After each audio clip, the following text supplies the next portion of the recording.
Yay.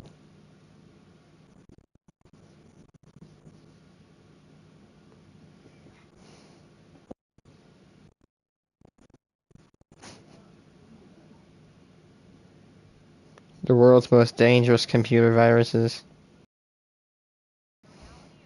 By Tough. These means you might be dealing.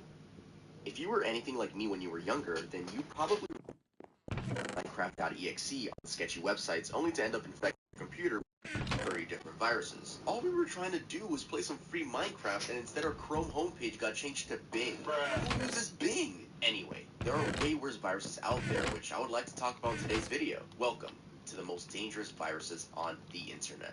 Hey guys, welcome back to another video. First I want to say Merry Christmas and Happy New Year. It's the reason I'm wearing this hat right now. Santa hat, Christmas hat, whatever. I'm not going to wear it for the entire video though, it was just for that sentence. So today's video I'm going to be explaining what a virus is, the different types of viruses, the specific virus, Malware, ransomware. and finally how to prevent being infected. Go follow me on Instagram by the way. So, what is a computer virus? All my sources will be linked down in the description below. A computer virus is a malicious application or code used to perform destructive activity on a device or local network. The code's malicious activity could damage the local file system, steal data, interrupt services, download additional malware author. Many viruses pretend to be a legitimate program and trick the victim into downloading it and then, their computer. Different types of viruses. Boot sector virus. This is a virus that attacks the boot sector on the computer drive, which is the thing that lets it turn on, and in the end, your machine will just never work again since it's attacking the thing that lets it turn on. On proofpoint.com, it said that attackers will usually spread this by using a malicious USB device. There are many up for sale, and these are USB sticks that when plugged into anything with a USB port, instantly kills the device. Seriously, anything with a USB port. That includes computers, TVs, monitors, modems. And if the device doesn't have a USB port, like cell phones for example, well, an adapter can still kill the entire thing. They're called USB killers and can easily be bought on Amazon for $100. Yes, Jesus you can easily buy one Christ. and go to Best Buy and just up everything on display. I'm not endorsing that. Oh my god.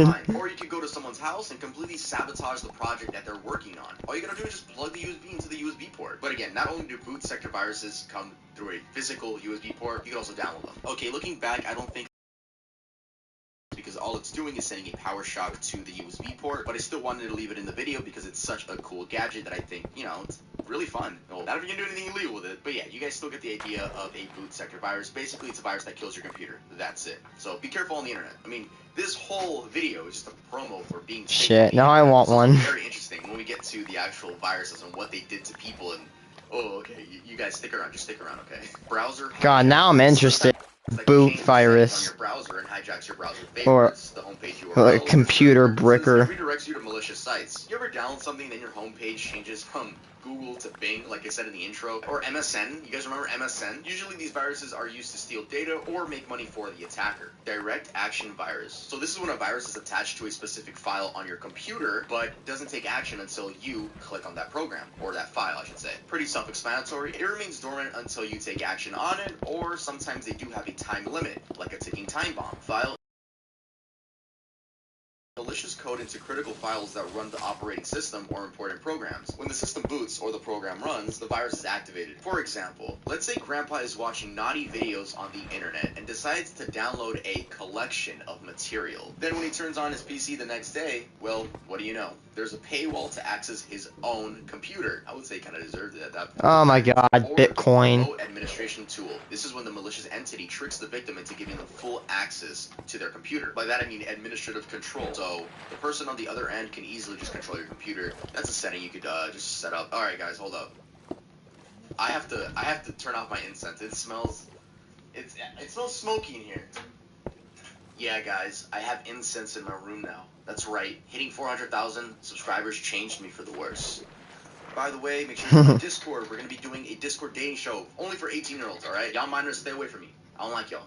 I'm just kidding. Trojan horse. This is a type of stealth It malware says, hey, we're gonna rid your computer of viruses. Literally unrid your... Once downloaded, the malicious code will execute the task the attacker designed it for, such as gain backdoor access to corporate systems, spy on users' online activity, or steal sensitive data. The victim has no idea of this. So these are probably the scariest ones, in my opinion, just because you have no idea. Someone could just be staring at you through your webcam, kind of like what our FBI agents do to us already. The violation of privacy, that's always the worst, in my opinion. Worms. A computer worm is a standalone malware computer program that replicates itself in order to spread to other computers. It often uses a computer network to spread itself, relying on security failures on the target computer to access it. It will use this machine as a host to scan and infect other computers. So yeah, it's basically a virus that spreads itself without needing a human. That's scary. Really interesting. Really, really cool. I hope you guys can tell that this is probably one of my favorite videos to make, just because I love computers and I love everything about them, so I hope this gets views. I hope you guys like it as well. If you guys like the video so far, make sure to leave a like. Now let's head over to the specific viruses. The entire point of this video, alright? That was just to hype you guys up with the information. Now let's head on to the most dangerous viruses on the internet. I love you virus. I'm about to say, I love you, question mark, but I love you is a bad one. Email, and in this email, the subject was, I love you, and the text was, kindly check the attached love letter coming from me. It made itself seem like a TXT file by adding .txt to the end of it,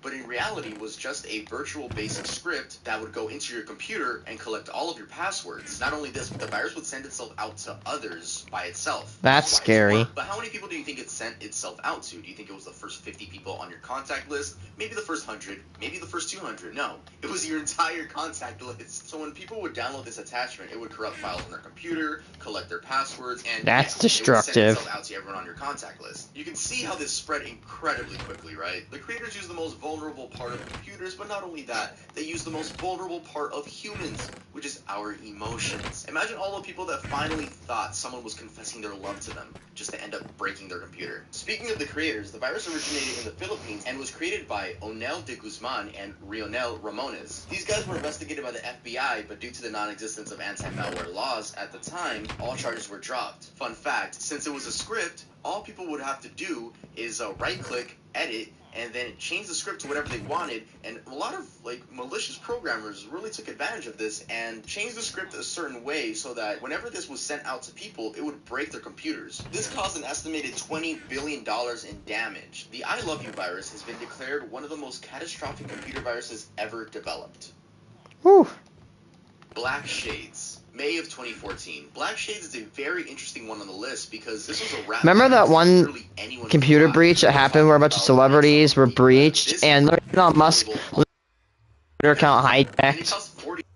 Even Obama got his Twitter account hijacked. But it seems to not be active anymore. But putting this into Wayback Machine, we can see the exact layout it used to have. It looks like any other website that sells digital products. Funny how they sell a protection kit for their own virus. Black Shades was reportedly able to remotely access an infected computer without authorization. Okay, so since anyone could buy this virus with just 40 bucks, let's say your crazy ex bought this virus, okay? Now let's see what your crazy ex could do, which is 40 bucks and this virus. They could access and modify files on the victim's computer, log keystrokes on your computer, access your webcam, and secretly watch you. Everyday things. That's why I turn my webcam down every day. Download and execute for ransom, just like Crypto Locker, and so much more. Literally insane that an average Joe could do this to you. Due to it being easily accessible, over 90 arrests were made, and 24 of those specifically were hackers. So it wasn't that popular in terms of people that bought it, but geez, that's definitely scary. I mean, thank the Lord it was only a few people that knew about this. I can't imagine if it was like 50,000 people that found out about it. Dude, oh my god. We all would have probably been targeted. That's so gross. Crypto Locker. September 5th, 2013. Excuse me. Crypto Locker was a Trojan horse that would hold your files for ransom. Ransomware. This is the virus was disguised as a fake program. It was either sent through email or placed on sketchy websites. Let's say Minecraft.exe, right? And once you open it, well, all your precious files became corrupted. Then a program by the name of Crypto Locker would pop up and 300 USD or your files will be wiped. Kind of unfair to those paying euros, considering the equivalent of 300 USD is 264.54 euros. Anyway, you were given two options to pay with: Money Pack and 2 Bitcoins. Back then, Bitcoin was only $133 per Bitcoin, which would have been the cheaper alternative, coming to a total of 266 US dollars. As I'm recording this video, Bitcoin is worth $50,116.80. Though the culprits remain anonymous to this day, in December 2013, ZDNet traced 4 Bitcoin addresses posted by users who had been infected by CryptoLocker. The 4 addresses showed movement of 41,928 Bitcoin between the 15th of October and the 18th of December, which was about $27 million. Holy shit, that's a lot of Bitcoin. Just holding people's computers for ransom. That's a lot of Bitcoin, even. And infecting people, bro. Those 41 Bitcoin today are worth $2 billion. So if these dudes never spent that Bitcoin, there's a chance that they're probably billionaires to this day, or at least, 100 millionaires. They could be the top of the food chain. No one knows. All these billionaires, bro, they could have been the creators of CryptoLocker. By the way, I just want to let you guys know that we do have a merch shop where we sell water bottles. We also sell actual shirts. I'm not wearing a shirt right now, but you guys can go check it out. We also have pillows now. Look at that. Earl, the channel logo. Changed my life. If you don't like Earl for some reason, well, first of all, I don't like you. But also, you want my face on a pillow? Don't do anything weird with it. Don't do anything weird with it. You need that morning coffee? You need to smoke that EDP pack? Or, you got Joker tub on. Link in the description to all the merch. Let's move on to the next one. The Morris worm. November 2nd, 1988. Morris worm rolls off the term. Being the first brought the entirety of the internet down. Keep in mind, the entire internet was only 60,000 computers at the time, but just for being the first virus/worm in general. Our story starts with a 23-year-old man named Robert Tappan Morris, an extremely smart student out of the world of computers whose father was a computer scientist. Robert grew up learning about coding and computers in general and was absolutely fascinated by the concept. Though the internet, not to be confused with the World Wide Web, had only been created a few years prior, this time frame was enough for him to understand the proper techniques needed in order to manipulate files.